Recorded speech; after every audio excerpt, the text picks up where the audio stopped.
Welcome back to my channel. In this video, I will guide you on how to connect Logitech G920 to Mac, working 2025. Follow the steps below. Step 1. Plug in the wheel. Connect your Logitech G920 racing wheel to your Mac using the USB cable. Step 2. Power on the wheel.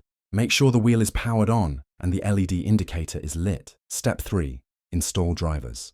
Go to System Settings, General Software Update, and make sure your Mac is up to date. It helps detect the device. Step 4. Check in System Report. Click the Apple logo, About this Mac, System Report, USB, and confirm the G920 is listed. Step 5. Calibrate the wheel. Open your racing game or use a wheel testing app, if supported, to calibrate steering and pedals. Step 6. Adjust game settings. In your game, go to Controller Settings, select Logitech G920, and set up controls as you prefer. Step 7. Test it out. Start a race and test steering, pedals, and force feedback. Everything should now work. Thank you for watching.